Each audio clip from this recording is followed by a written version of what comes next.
ভূমির গোপাল গ্রামের নাম পটলডাঙ্গা। এখানকার সবচেয়ে আসল আর বোকাঝোকা লোকটার নাম গোপাল। সারাদিন চিড়ে মুড়ি খায়, পুকুরে নেমে গান গায়, ভূত নিয়ে ভয় দেখানো গল্প সে হেসে পড়া গড়া।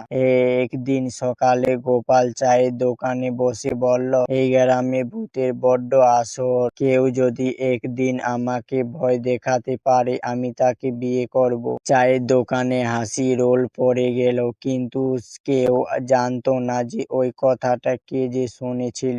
রাত 10টা বাজে। গোপাল খেয়ে দিয়ে তার খুপড়ি ঘরে শুয়ে পড়ল।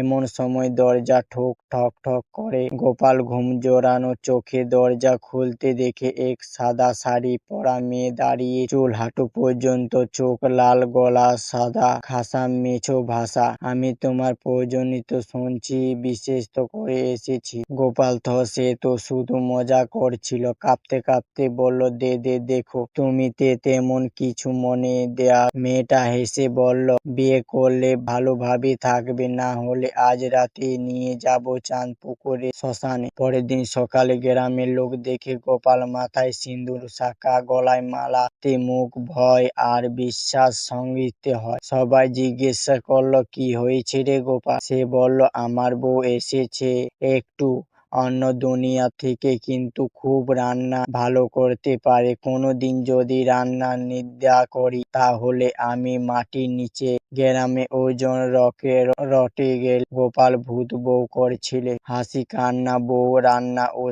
একদিন গোপাল তার ভূত বউয়ের হাতে খিচুড়ি খেয়ে বলল, হলুদটা একটু কম হয়েছে। তারপর বউ বলল, তাহলে হলুদ দেশে চলো। গোপালকে দেখা গেল রাত 12টা, বালতি পানি মাথায় ঢালছে আর বলছে, ভালো হয়েছে, খুব ভালো হয়েছে, পরবার আচা হলুদ ছাড়া দাও। আসল গল্প মজা এখানে পড়ে যে জানা গেল ভূত বউ বলে কেউ নেই। এটা ছিল গ্রামের নটকেল বিনাতি কাকিমার চালাকি। বিনাতি গোপালের বড় এই ভয়ঙ্কর ভূতের সাজিয়ে তার শিক্ষা দিয়েছিল। গোপাল প্রেমে পড়ে গিয়ে পরে সত্যি বিয়ে করছিল বিনাতা। এখনো যখন গোপাল কিছু ভুল বলে বিনাতি শাড়ি মুড়ি দিয়ে বলল, বুঝলি তো আমি কে? গোপাল সঙ্গে সঙ্গে বলল, আমার প্রয়োজনীত রান্না, সাধারণত ভূত না তুমি পরি। এই ঘটনার পর পটলডাঙ্গার কেউ আর ভূতের বউ নিয়ে ঠাট্টা করে না, কারণ কার বউ যে ভূত